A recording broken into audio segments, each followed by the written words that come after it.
Good afternoon, you guys. We are back with another video, and this time we're doing a review on an old car. This is actually an interesting story.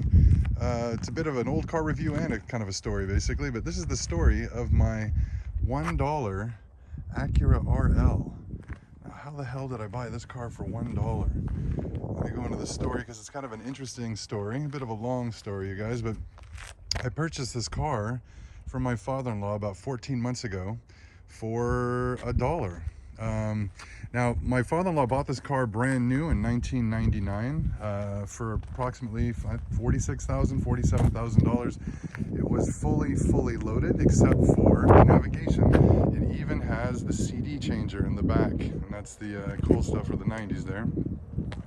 Now, the story goes, I'll get into that first, and then I'll get into what we did to recondition the car, you guys. But the story is that my father-in-law just felt like the car was too low. My father-in-law and my mother-in-law felt like it was too low to get in and out of comfortably. It was my father-in-law's car initially, and then he gave it to my mother-in-law after buying a late 90s, or excuse me, I think it's an early 2000 Acura MDX. So my mother-in-law, she did do some driving, but not a whole lot. So the car basically just aged really well, you guys. It sat in the garage a whole lot more than it was driven. It is an East Coast car. It's from New Jersey. And it sat in the garage quite a bit. So even after 22 years when I bought the car, it only had 92,000 miles on it. The car did have some issues and did need some reconditioning, but when he called me and told me that he was going to trade this in for a BMW, and that they were probably going to give him, I don't know, $300 to $500 for it, I literally texted him and said, please don't sell the car. Save it for me. I will give you money for it. I'll buy it from you. I'll use it to take the kids to the dog park. Now, the longer I've owned the car, I basically just I kind of fell more and more in love with it, you guys. And I have a 2020 Camaro ZL1 1LE, so I have a very nice sports car that I can daily, but I find myself driving this thing more and more. Now, what did I do to the car to recondition the car? I did quite a bit. Let's start with the outside, you guys. When I got the car, the car had, I think it was 14 or 12 dents in the car, just small dents throughout the body. I had the paintless dent repair come in and have remove any imperfections from the paint. In terms of dents, we had some pretty big ones down here. So you guys can see the body is very clean. I do have a little scratch here. This is something I could not get removed, but I'm thinking about having that removed by a professional detailer.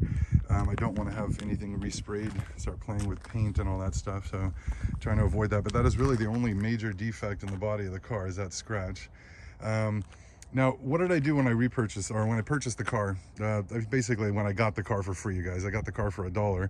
I actually gave my father-in-law $5, and he tried to give me change, believe it or not, when I got the car. I had 12 dents removed from the body of the car.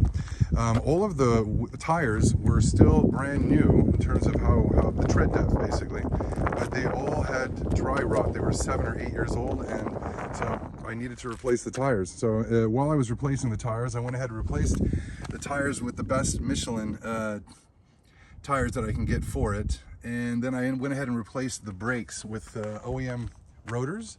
Pads were aftermarket, they're ceramic pads, so I went with that. We also had some trim pieces that were degrading. This piece had the chrome starting to come off, basically. It was starting to delaminate, so I replaced this trim piece. This trim piece back here along the back edge of the window was completely delaminated. As you can see, it's supposed to be a black coloring and have some plastic trim over it. The plastic had totally delaminated and it was down to the aluminum underneath, so I had that replaced. We also went ahead, as you guys might be able to tell, we had actually, I should say not we had, I went ahead and did a 3-stage polish and paint correction on the car myself, used an orbital, and then I went ahead and ceramic coated the car recently with Nanobond ceramic coat to make sure that the finish stays as shiny as possible for as long as possible. And after that, you guys, in terms of the brakes and tires, we had also a 4-wheel alignment done, oil change, We had, what else did we do to the car? Oh yeah, we also had a brake rattle in the back. The rear left driver's side had a really loud brake rattle, or rattle from the rear suspension. We weren't really sure what it was when we got it, but it turns out it was missing a brake compression spring, or brake pad spring, and that was causing the pad to move around quite a bit and cause a lot of noise. It took 3 visits before I had to kind of figure out what was going on my own. Acura didn't help me on that. We got that fixed. When we moved to the interior, I had custom floor mats ordered for the car online using the Acura logos, and I tried to color match the interior best I could. I had the interior was cleaned by myself. I should stop saying I had, but I cleaned the interior with ceramic chemicals, basically. So I cleaned. I cleaned and conditioned the leather, then dried everything off really well, and then ceramic coated everything the best I could. Now, because I do use the car for trips to the lake and the dog park, there are some minor scratches back here, but I'm actually in touch right now with Fiber New. They're a company that reconditions leather. They're going to come out and recondition the bolster here so that all of this has its leather or dye back, basically, because it's coming down to the actual carcass. Basically, you have no dye, it's cracking and it's coming off. So they can refinish that, and then you can put a sealant on it so that it doesn't continue to flake. Now, another issue that was going on with the car when I first got it, you guys, was the steering wheel. The steering wheel, it's a common issue with these cars, but the motor underneath here will break, and it's weird. The in and out position will work, but the motor for the up and down will stop working, basically. So that broke. It got stuck in a lower position. I am very, very tall, so I had to take this paneling down, find the motor, remove the motor, and then manually turn the mechanism to the height that I wanted, and I just went ahead and sealed everything back up. The car, when I got it, was at 92,000 miles. We're currently at 110. So she is due for a 105,000 mile service where they're going to do the water pump. It's the big one. The water pump, timing belt, spark plugs, differential, oil change, radiator fluid. It's a big one. I think it's like a $1,300 or $1,500 service. We're going to be doing that very, very soon. Like I said, I bought it kind of as a car just to play around with, or kind of something just to shuttle the kids around to the park. And I ended up kind of, I don't know, reconditioning a lot more than I thought I would. Back seat cover. We have the disc changer. If you're a 90s baby, you know what's up with that, right, bro? That's big time. Very roomy trunk. All right. And just a beautiful car, man.